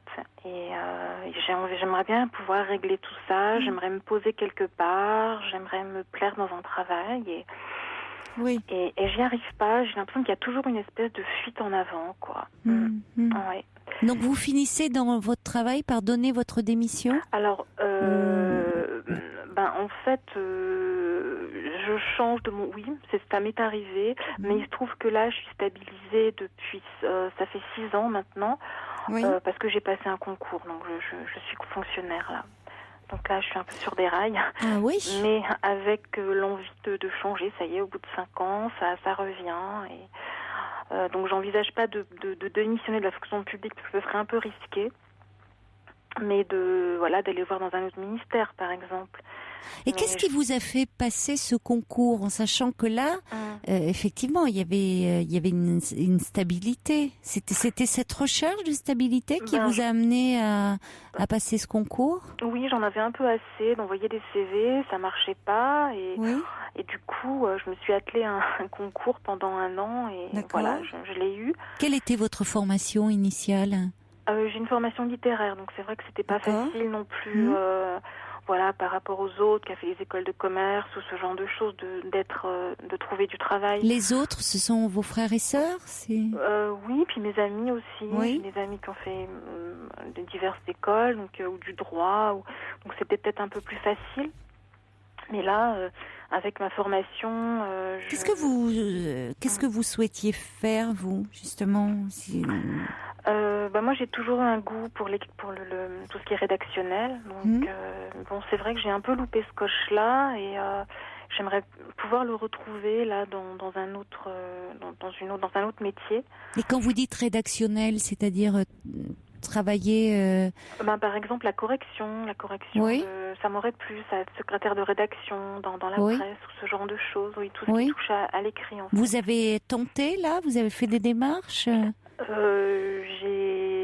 J'ai tenté il y a longtemps, j'ai tenté une école, et il y avait des tests, et je les ai ratés, et du coup j'ai pas renouvelé après, j'ai pas persisté. Mais là je suis dans un travail qui m'épanouit pas vraiment. Je suis enseignante, en fait. Vous êtes enseignante ? Oui. Mais alors je sais pas si les deux domaines s'il y a un... Comment dire avec les déménagements, le fait de changer. Et là, pareil, vous déménagez au bout d'un moment. Pourquoi ? Pour quelles raisons ? Alors oui, j'ai essayé de faire un peu l'historique. Alors il y a souvent, c'est parce que le logement est petit, donc je cherche plus grand. Oui. Ou alors je me plais pas dans le quartier, dans la ville. Oui. Voilà. Et là, le dernier, le propriétaire veut vendre, donc je vais être obligée de partir. Donc j'ai fait Là, c'est indépendamment de votre volonté. Donc, vous vous sentiez comment dans ce dernier appartement, sinon ? Alors le souci, c'est que j'avais des meubles qui n'étaient pas à moi, et donc du coup, je me sentais pas vraiment dans un lieu intime, on va dire. Oui. Ouais. Vous avez du mal à créer un lieu intime quand vous êtes. Tout à fait. Ouais. Oui. C'est-à-dire que les gens, depuis que je suis étudiante, les gens que j'invite chez moi me font la remarque. Tu décores pas, et on a l'impression que tu campes. Alors, c'est pas très agréable à entendre, mais c'est vrai. Je pense que j'investis pas, les lieux. Et c'est un peu gênant, parce que j'avance en âge, et j'ai l'impression de prolonger un espèce d'état adolescent, et c'est plus possible, ça, parce que je vais me sentir vraiment décalée. Vous avez quel âge ? Là, j'ai 35 ans. Mais est-ce que ça vous gêne quand vous êtes chez vous, justement j'aimerais me sentir bien dans un lieu. Oui, vous ne vous sentez pas bien dans le... Là, non. Non, non. Et puis les deux... Parce qu'il y a les autres, il y a deux aspects. Hein. Il y a ce que vous renvoient les autres, l'image que vous renvoient les autres quand ils vous disent que vous campez chez vous, donc où vous vous sentez en décalage. Mais vous pourriez vous sentir bien dans un intérieur qui est pas spécialement décoré, qui est juste, fonctionnel, mais sans plus. Non, vous aimeriez que ça soit plus douillet, plus intime. Oui. Voilà, oui. Et puis ça fait quand même 2 appartements successifs où les propriétaires vivent dans l'immeuble. Et il y a comment dire... je me sens pas à l'aise. Et il y a quelque chose dont je me suis rendu compte aussi récemment. Je comprends pas pourquoi je l'ai pas vu avant. C'est à peu près dans tous les logements que j'ai occupés, il y a un lien avec mon père. De quelle façon? C'est grâce à son travail. J'ai mis des annonces. J'ai mis une annonce dans un lieu lié à son travail. Quand j'étais étudiante, j'ai travaillé en internat grâce à son travail, etc. Et par exemple, l'avant-dernier propriétaire vivait sur le même palier que moi. Et évidemment, faisait le même travail que lui. Et là, le propriétaire actuel, pareil, c'est la même chose, sauf qu'il vit au 4e. Et j'ai l'impression qu'il y a un lien symbolique, qui... Oui, comme une figure tutélaire, un peu comme si c'était l'ombre de votre père, enfin une autorité qui pouvait... qui est difficile. Alors ça pourrait être comme une protection pour vous, mais pour vous c'est un peu oppressant. Ben oui, parce qu'il y a une autonomie que je comprends pas, quoi. C'est-à-dire que j'ai une vie qui est pas la vie de quelqu'un de 35 ans, quoi. C'est-à-dire qu'il y a... Alors, je sais pas ce qu'est la vie en soi de quelqu'un de 35 ans, parce qu'il y a des vies différentes, mais je comprends ce que vous voulez dire, c'est-à-dire quand vous voulez dire que vous vivez encore un peu comme une adolescente, c'est-à-dire comme si vous étiez dans quelqu'un qui serait en prolongement d'une jeune femme, ce que vous êtes encore, mais comme dans un studio, pas encore vraiment posé, pas encore vraiment installé, qui est pas en couple, qui a pas des enfants, qui a pas c'est ce que vous imaginez être la vie de quelqu'un de 35 ans ou de moins ou de plus d'ailleurs. Vous prolongez l'adolescence. Oui, j'ai ce sentiment-là. Ce qui pourrait être agréable, mais ce qui, là, vous pèse un peu. Oui, ça me pèse un peu. Peut-être parce que je suis une femme, j'en sais rien, parce que je connais des hommes qui vivent un peu comme ça et que ça gêne pas. Oui, il y a même des femmes qui peuvent vivre comme ça et que ça ne gêne pas aussi. Oui, sans doute. Oui, tout à fait. Comment, sur le plan justement sentimental? En ce moment, c'est un peu le désert et j'ai un peu honte justement de mon état de vie, ce qui fait que je fuis un peu les rencontres. Ouais. Et ça dure depuis un moment quand même, ça. Parce que vous avez honte de quoi? J'ai honte des appartements où je suis, de dire que le propriétaire vit sur le palier, ceci, cela, et j'ai peur du jugement et que l'autre va décrypter finalement tout ça. Oui. Vous ne vous sentez pas bien par rapport à ça? Non. Oui. Oui, parce que dans les faits, là, c'est un peu irrationnel, parce que dans les faits que le propriétaire vive sur le palier, ça peut arriver. Mais c'est, comme vous dites, lié à votre père. Ben oui. C'est comme si vous n'aviez pas encore pris votre autonomie dans votre tête. Oui, voilà. Vous le ressentez en tout cas comme ça. Ah oui, tout à fait. Parce que dans les faits, vous pourriez très bien avoir un propriétaire qui est dans l'immeuble, ça arrive, et en étant complètement, vous voyez, vous êtes totalement indépendante de ça. Mais mais c'est-à-dire que vous n'aimez pas, du coup, vous vous sentez pas bien, donc vous n'aimez pas recevoir chez vous. Non, voilà, exactement. Oui, c'est un peu votre tanière, mais vous n'aimez pas. Puis quand vous recevez, finalement, vous avez des commentaires un peu, pas forcément désobligeants. Vos amis disent pas ça de façon désobligeante, ça peut les amuser, eux. Oui, voilà, c'est-à-dire qu'ils ont plaisanté sur ça. Ça les gêne pas, vos amis. Ce sont des amis, donc ils vivent pas avec vous. Enfin, voilà, ils trouvent que c'est spartiate. Voilà, c'est tout. Oui, voilà, c'est ça. Et puis je suis pas installée, je suis toujours pas installée après. Vous vous installez pas? Non, je m'installe pas, et là d'autant moins que les meubles, certains meubles ne m'appartiennent pas, donc ça commence vraiment à être pesant en fait, et puis je suis pas propriétaire, enfin, je vois pas le bout de tout ça, puis là je vais devoir de nouveau chercher autre chose, alors j'écris pas mal de lettres à droite à gauche. Ça vous angoisse là? Oui, quand même, oui, parce qu'il va falloir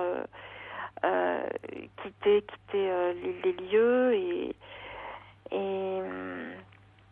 je fais tout pour rester dans ma ville actuelle, mais il serait peut-être bon aussi de la quitter en fait, pour m'arracher un petit peu à tout ça. Justement, par rapport à vos parents, quelle relation avez-vous avec eux, avec votre père, avec ils sont assez critiques vis-à-vis de mon état de vie. Et ils comprennent pas pourquoi je reste en région parisienne en fait. Voilà. Il me culpabilise, surtout mon père me culpabilise. Pourquoi?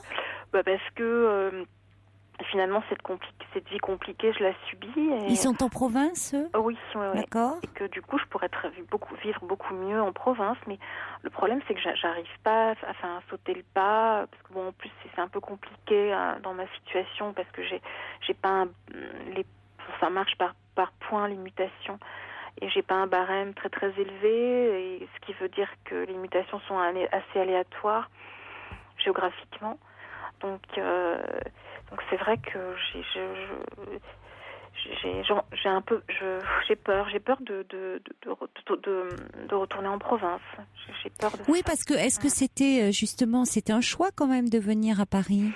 Non, parce que mes parents, justement, j'ai passé mon enfance à déménager. Et ils sont venus pour une mutation.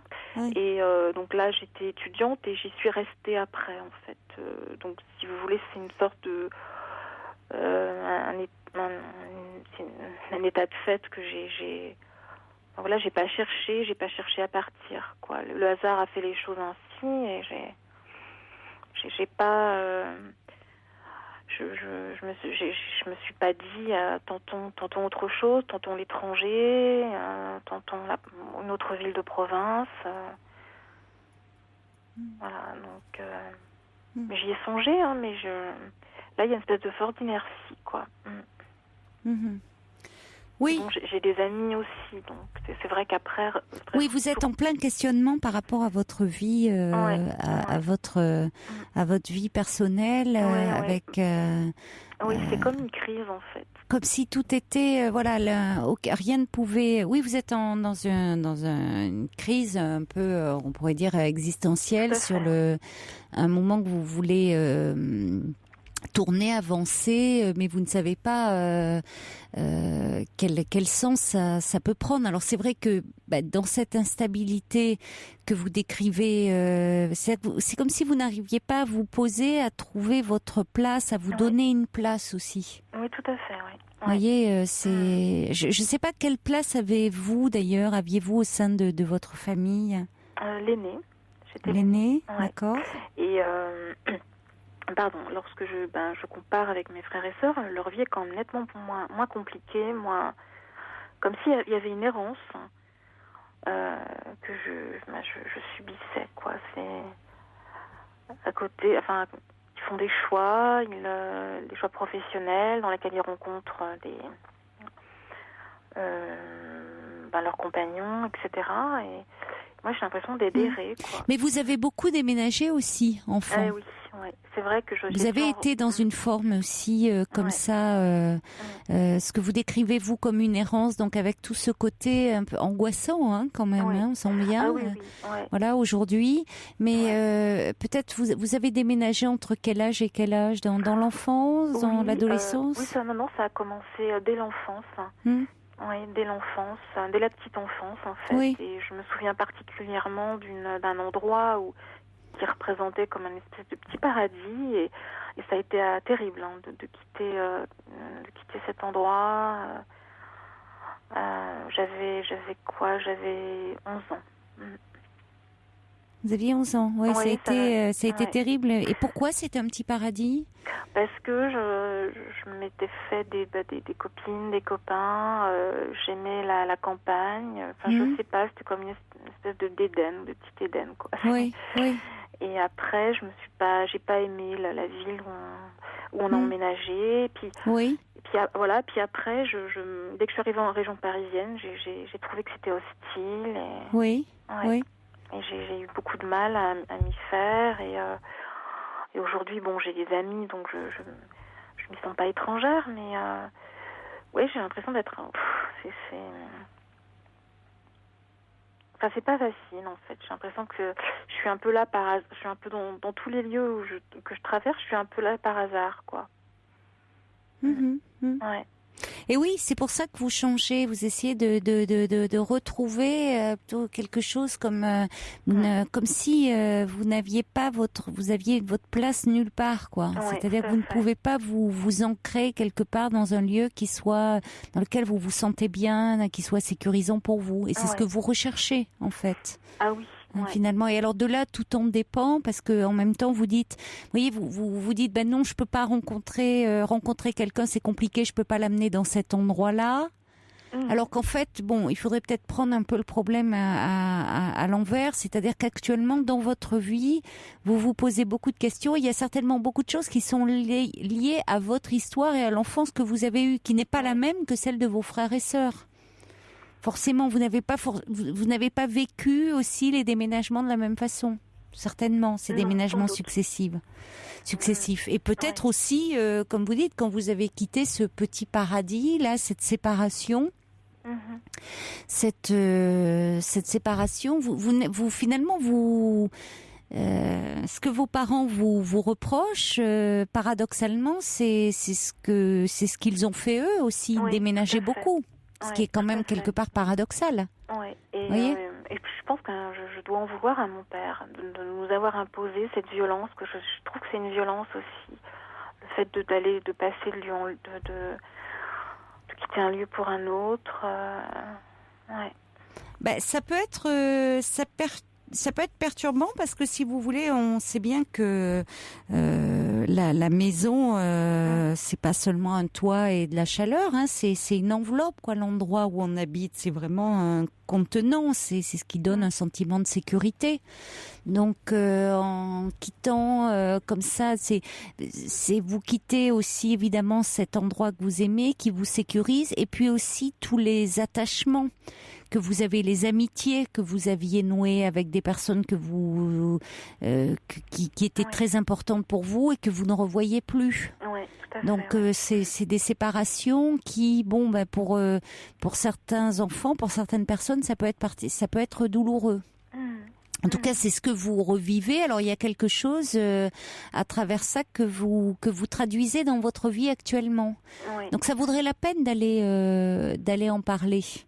Voyez, parce que, bon, parler de névrose, je sais pas s'il s'agit, voyez, de quelque chose de névrotique, c'est quelque chose qui vous fait souffrir, en tout cas, et qui vous empêche actuellement d'avancer dans votre vie, de prendre des décisions, de faire des choix, finalement. Alors après, on peut se tromper. Mais là, vous êtes comme un oiseau sur le fil, voilà, dans une forme d'errance, mais comme si vous ne décidiez rien. Oui, voilà, tout à fait, oui. Comme si vous étiez ballotté. Oui, mais c'est ça en fait, c'est un ballottement en fait. C'est ce que dit, bon, les SMS remarchent, hein. Je reçois un message là de Sandrine qui dit: vos lieux d'habitation sont un peu toujours le fait du hasard. Peut-être qu'il faudrait maintenant que ça résulte d'un vrai choix. Oui, voyez, parce que faire des choix, c'est le début de la liberté. Or là, c'est vrai que c'est un peu comme quand vous étiez enfant et que vous n'aviez pas le choix. Vous suiviez vos parents. Oui. Hein, vous étiez un peu ballotté à droite à gauche, bon, et c'était à chaque fois des déchirures, des séparations, c'était douloureux. Aujourd'hui, vous avez le choix dans votre vie, mais vous ne savez pas, c'est compliqué de prendre ces décisions-là. Voilà, vous êtes comme ça, hésitante, vous vous posez pas, toujours prête à partir, toujours dans l'espoir d'un ailleurs finalement qui serait mieux, et du coup, vous n'investissez pas la vie présente. Combien même vous resteriez que quelques mois ou qu'un an dans un appartement, de faire en sorte que vous vous y sentiez bien. Voyez ? Oui. Vous êtes toujours comme ça en suspension. Donc, faut arriver à vous faire une place. Oui. Mais alors, je me suis posé la question. Donc, il y a des choses à travailler. Oui. Je me suis posé la question de savoir si je me l'interdisais, si je me l'interdisais pas. Enfin... C'est possible. En tout cas, il y a des choses à comprendre autour de ça. Et quand, si vous avez l'impression que votre vie est un peu en arrêt et un peu figée, que vous pouvez pas lui donner l'orientation que vous voudriez, je veux dire, vous êtes à un âge, en plus, à 35 ans, où c'est le moment d'aller en parler, parce que vous pouvez donner plein d'orientations à votre vie, Maude. Vraiment. Vous voyez, sur tous les plans d'ailleurs. Hein? Oui, j'ai commencé d'ailleurs Ah, vous avez commencé? Oui, alors c'est assez récent. Hein, D'accord, bon, vous avez raison. Voilà, donc j'espère pouvoir comprendre certaines choses et effectivement avancer aussi. Mais vous allez avancer, il n'y a pas de raison que vous n'avanciez pas. Petit à petit, il y a des choses qui vont se recouper. Vous allez faire le lien entre votre histoire d'enfant et ce que vous vivez là et vos difficultés à vous poser quelque part. Alors après, ça peut avoir un sens pour certains, vous voyez, ça peut être un choix de ne pas rentrer dans un cadre précis. Il y a des personnes qui, dans leur travail, vont choisir plutôt de travailler dans l'intérim parce que pour eux, ils vont considérer que c'est une forme de liberté. Il y a des personnes qui disent ça, même s'il y a des contraintes qui sont attachées. Il y a des personnes qui aiment déménager parce qu'ils ont besoin justement de mouvements, de changements dans leur vie. Mais c'est un réel choix. Alors que vous ne le vivez pas comme tel. Vous le subissez. Donc c'est pour ça qu'il est important de voir qu'est-ce qui est à l'œuvre pour pas que tout soit en attente comme ça. Oui, d'autant plus que ça se recoupe. Parce que ça se recoupe dans plein de domaines et vous n'êtes plus une enfant qui était dépendante du choix de ses parents, du choix de vie de ses parents. Aujourd'hui, vous pouvez vous décider. Donc là, vous allez pouvoir en parler et voir quelle direction vous voulez donner à votre vie. Reprendre un peu, pas le contrôle, j'aime pas ce mot, mais en tout cas, reprendre être au volant de votre vie, enfin aux commandes de votre vie. Vous voyez ? C'est ça, oui. C'est ça. Bon. Donc accrochez-vous à votre travail et les choses vont avancer. J'espère en tout cas. Oui. Voilà. Bon, en tout cas, je vous remercie beaucoup. Mais je vous en prie. Caroline, de ces conseils. Voilà. Je vous en prie, c'est juste, vous savez, vous dire que ça va, il y a des choses qui vont émerger de tout ça. Très bien. Écoutez, je vous souhaite une bonne soirée.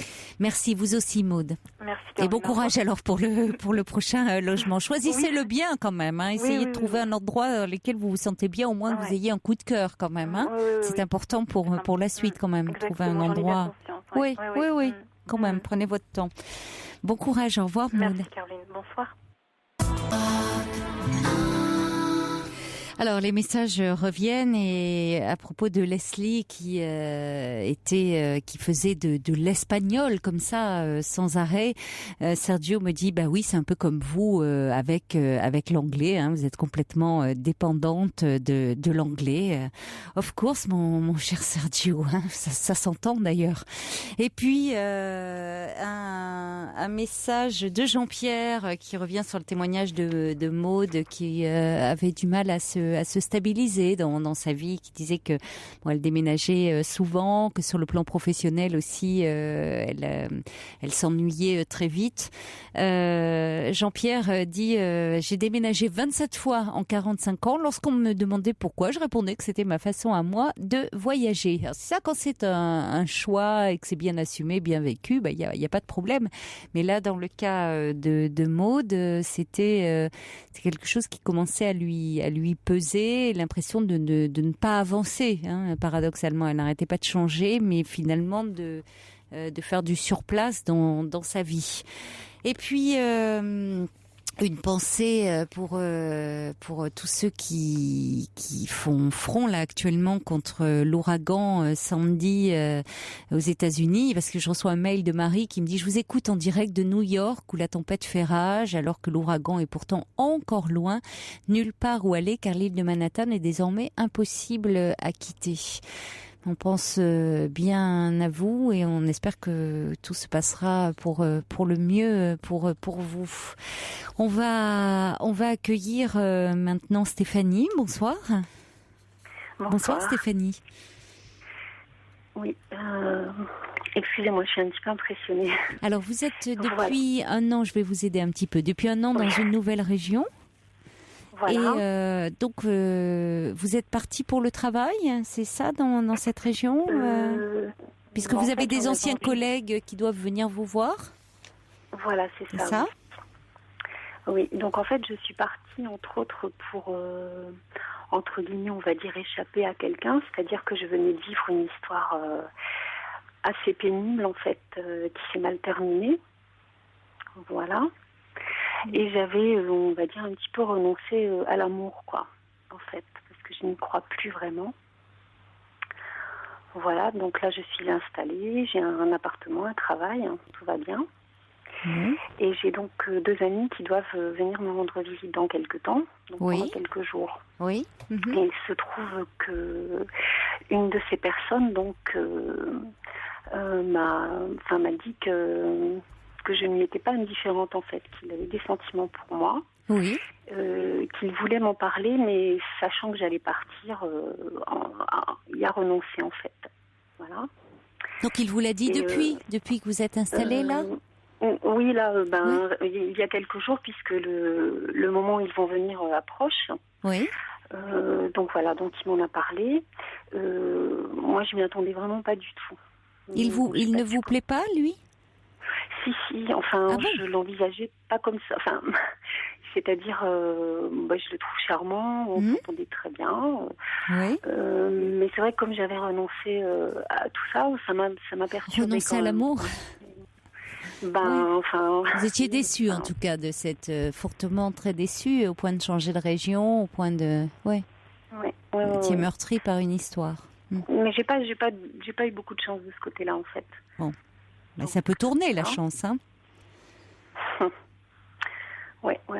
Et donc, en fait, je lui ai demandé pourquoi il me l'avait pas dit avant. Et justement, comme je partais, il voulait pas me perturber dans mes projets, en fait, quoi.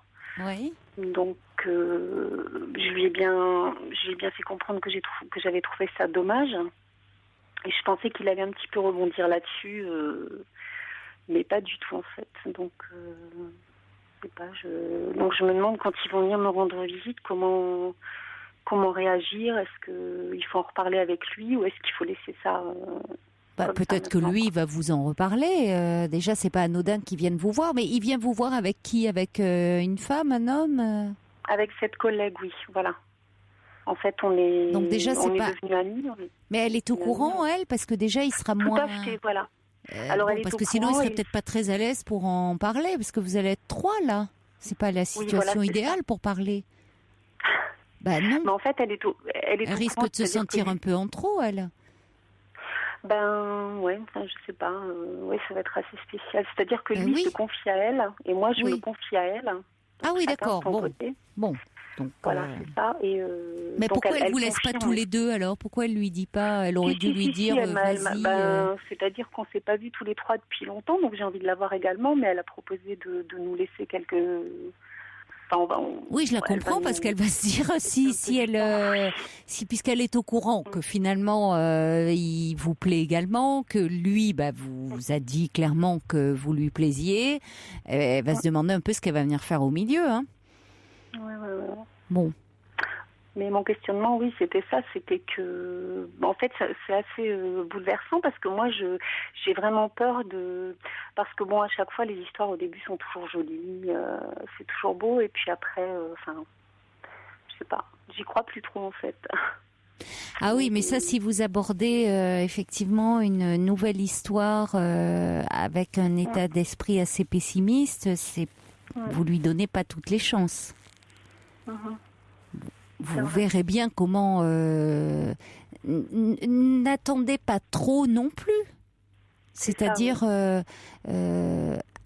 au moment, vous voyez bien que il peut toujours se passer des choses dans la vie auxquelles vous ne vous attendez pas et aussi qui sont agréables. Et pourquoi voulez-vous, avant même qu'il démarre quoi que ce soit, envisager déjà la fin ? L'histoire n'a pas démarré que déjà vous envisagez la fin au vu de vos histoires passées. Alors c'est pas parce que vos histoires passées, vous avez pu être blessé, déçu par certains hommes que automatiquement là vous allez encore être déçu. Oui, c'est vrai, oui, c'est vrai. Mais si vous mettez aussi peut-être trop d'attentes dès le départ en vous disant que cette histoire-là, elle doit réparer toutes les autres et que lui, vous voyez, il doit un peu attendre pour... il doit réparer toutes vos histoires passées. C'est vrai que c'est charger la barque dès le départ. Oui, ça non, bien sûr, oui. Bien sûr. Oui. C'est parce que c'est que j'y croyais plus et il suffit de partir loin pour... Oui, finalement, ce collègue, vous étiez proche. Oui, bon, peut-être que c'est justement parfois au moment où les personnes ont un sentiment qu'on les perd, qu'elles s'éloignent, qu'il a osé se lancer, cet homme. Et puis peut-être qu'à ce moment-là, vous n'étiez pas réceptive non plus, quand vous étiez proche. Je sortais d'une histoire très douloureuse et c'est vrai que j'étais complètement fermée, quoi. Oui, donc peut-être qu'il ne vous sentait pas, qu'il l'avait senti aussi, que c'était pas le moment, que vous étiez trop en souffrance à ce moment-là pour qu'il puisse se déclarer. Ce qui montre que c'est quelqu'un qui vous connaît quand même, qui tient compte de vous et qui à ce moment-là, je sais pas, un acteur que vous adorez aurait pu se déclarer, vous l'auriez même pas écouté, quoi, parce que vous étiez fermé à tout. Mais c'est vrai que à un moment donné, je me suis confiée à lui pas mal, et il me l'a rappelé au téléphone. Il m'a dit, c'est vrai que tu m'as raconté un peu que tu avais eu tu avais vécu des choses très difficiles avec les hommes, donc tu étais fermée de ce côté-là. Bon. Et il m'a dit, j'ai l'impression avec moi, au fur et à mesure du temps, que tu t'es ouverte, qu'on s'était rapprochés, en fait. C'est vrai, oui. Mais en même temps, il n'allait pas dire, si vous lui parliez à ce moment-là de votre chagrin, de votre douleur, c'était pas le meilleur moment pour lui de se déclarer. Et puis après, lui, c'était un confident, il a attendu pour se déclarer. Et puis après, je suis partie, quoi. Oui, ça, c'est comme ça, vous êtes partie. C'est comme ça, vous n'allez pas tout, de toute façon, décider en fonction de lui. C'est pas parce que vous êtes partie qu'il n'y aura pas d'histoire d'amour entre vous. Si elle doit avoir lieu. Si elle doit avoir lieu, elle aura lieu, oui, c'est vrai. Si elle doit avoir lieu, elle aura lieu, que vous soyez partie ou pas. C'est vrai, oui. Vous voyez, vous n'allez pas dire oui, c'est dommage, je suis partie, alors je vais passer à côté. La preuve, il vient vous voir. Donc c'est ce que je me suis dit en fait. Mais c'est vrai qu'en en parlant comme ça, faut que vous acceptiez de vous laisser, voyez, un peu vivre, un peu porter. Et je vois pas comment. Ça serait curieux que vous ne l'abordiez pas. Il y a un moment où je pense que cette amie commune, elle va être quand même suffisamment fine pour à certains moments s'éclipser un peu et vous laisser un peu tous les deux, que vous ayez des moments d'intimité. Et vous allez, si lui l'aborde pas, peut-être lui en parler. Enfin, ça serait curieux. Sinon, ça sera un sacré non-dit entre vous deux. Il vient quand même vous voir. Il s'est déclaré il y a quelque temps. Ça serait étonnant que vous n'abordiez rien. Bon, surtout qu'en plus, il sait que vous venez de traverser une période difficile et que vous êtes un peu un peu sur le qui-vive, quoi, un peu, vous êtes encore un peu meurtri. Il le sait. Bon, ça l'empêche pas de se lancer. Après tout, il a raison. Après, vous verrez bien ce qu'il en est. Et si vous devez vivre quelque chose, pourquoi ne pas le tenter malgré tout? On renonce jamais complètement. Enfin, vous êtes jeune en plus pour renoncer. C'est ce que dit Brigitte. Vous croyez plus à l'amour, mais lui, il croit encore en vous, apparemment. Donc c'est l'essentiel. Alors pour le moment, il y croit pour 2, et puis après, vous risquez de vous laisser embarquer. Vous savez, finalement, on dit jamais plus jamais, et puis on se laisse prendre au jeu de l'amour. Heureusement d'ailleurs. J'espère. Oui. Oui. Bon, je vous remercie beaucoup. Mais je vous en prie. Au revoir Stéphanie. Au revoir, merci. Pour parler à Caroline Dublanche, appelez le 39 21, 34 centimes les minutes.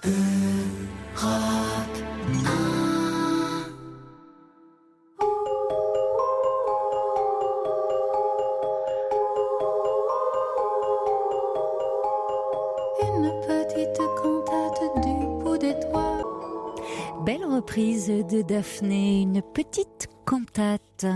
Et un mail de Pierre qui rebondissait sur les témoignages de Maude qui n'arrêtait pas de déménager. Un joli mail qui dit « Je me retrouve parfaitement à 44 ans dans la même situation que Maude. 15 déménagements subis depuis la naissance. Je suis devenu excellent en géographie. Alors si Maude souhaite en parler, qu'elle n'hésite pas à m'appeler, qu'elle s'accroche professionnellement et s'achète un jour un petit lopin de terre avec un arbre au milieu. » Eh oui, c'est ça, s'enraciner d'une certaine façon. Bah, écoutez, on transmettra votre numéro de portable en tout cas. Bonsoir Simone. Bonsoir Caroline. Bonsoir. Oh, je suis contente de vous entendre. Je vous écoute tous les soirs depuis de nombreuses années. Ah, merci beaucoup. Ah oui, ce que vous faites c'est formidable.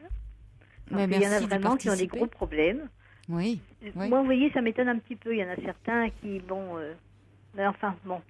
Oui, ce soir, j'ai pensé que, de toute façon, cette jeune fille-là qui vit avec son espagnol, j'ai tout de suite pensé que si elle s'accrochait tant, c'était qu'elle connaissait quelqu'un et qu'elle voulait absolument être parfaite.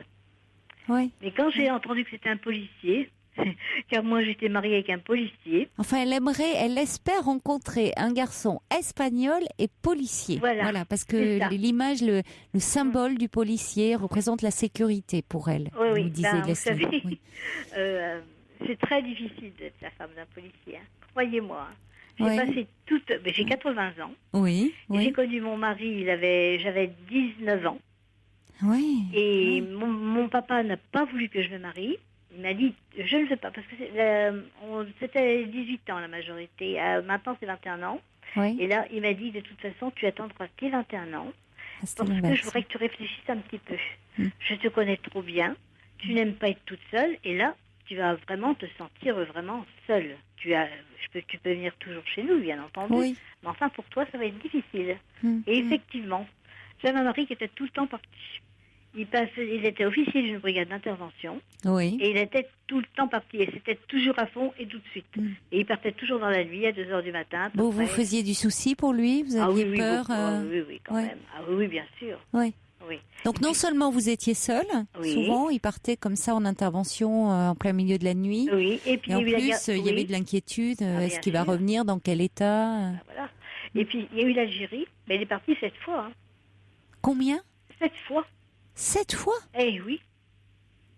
Parce qu'on ne s'occupait pas si c'était le ministère de l'Intérieur ou le ministère de la Guerre. Ils en avaient besoin et ils les envoyaient. Et j'avais 3 filles. Ah bon? Oui, je savais pas ça. Oui. Avec 3 filles? Ah oui, mais parce que ça, vous voyez, je savais pas. Oui, parce qu'il était policier, donc lui il partait d'office. Oui. Oui, pourtant ça dépend du ministère de l'Intérieur. Oui, bien sûr. Je savais pas qu'ils étaient réquisitionnés. Quand il y a quelque chose, vous savez, moi j'ai un petit-fils qui était guide de haute montagne. Oui. Et quand il est arrivé l'Afghanistan, on l'a mis dans les chasseurs alpins. Et il est parti en Afghanistan. Ah oui. Ah oui. On en a besoin. De toute façon, voilà. Alors moi, ce que j'ai fait, c'est que comme il n'était jamais là, j'ai quitté mon appartement au centre-ville. Et puis je suis allée habiter la caserne. Parce que j'ai dit, non seulement elle ne verra pas ses filles, mais les filles ne verront pas jamais leur papa. Oui. C'était vraiment épouvantable, tout le temps partir. Et alors à la caserne, ça a changé quoi d'être... C'est-à-dire que quand il rentrait à la caserne. De toute façon, moi je pouvais le voir dès qu'il avait un moment de libre, il n'était pas obligé de venir au centre-ville parce qu'il était consiglié, vous comprenez? Mais oui, vous étiez sur place, quoi. Ça a changé. Oui. Toute votre vie a tourné autour de son travail. Voilà. Oui. Et bon, mon papa m'avait dit, tu réfléchiras avant. Il avait bien raison, alors, votre papa, finalement. Vous lui avez dit. J'étais content après. Oui. Bon, c'est vrai que j'étais quand même heureuse parce que j'avais un mari formidable. Oui. Mais bon, et puis j'avais des enfants, on parlait du papa et tout. Mais bon, c'est vrai qu'autrement, elle l'aurait pas connu. Hein. Oui. Mais bon, c'est ça, malgré tout, vous avez été heureuse avec votre mari. Très. Oui. Et vos filles étaient fières de leur papa policier? J'en ai 2. Et surtout la plus jeune qui disait « Attendez, vous allez voir mon père, il est policier. Si vous m'ennuyez, vous allez voir un petit peu ce Voilà, qui va se ça passer. c'est quand même la figure d'autorité, là, quand on a un papa policier et qu'on se fait embêter, on peut dire, là, attention, hein, on a la police à la maison, là. C'est ça, où on voit encore des parents qui disent, quand ils n'arrivent plus à s'en sortir avec leur enfant, ça pourrait donner lieu à un débat. Mais on voit, j'ai entendu encore la dernière fois dans la rue dire, on va appeler le policier, là. Tu vois, le policier, il va te fâcher. Alors, quand le policier, c'est le papa... Mais je pense pas que... Non, il adorait ses filles et de toute façon, il voulait que des filles. Alors, de toute façon, c'était un homme comblé, alors. Oui, 57, 60, 61, vous en avez fait un homme heureux. Bon, merci beaucoup de nous avoir appelés. J'étais ravie de parler avec vous, Simone, et je vous dis à bientôt, peut-être, j'espère. Oui, j'espère. Je vous embrasse. Au revoir. Hors antenne, parce que c'est la fin là, de l'émission. Au revoir. Il faut que je rende l'antenne pour les informations. Je vous souhaite une très belle nuit. Faites de jolis rêves. Il est 1h sur Europe 1.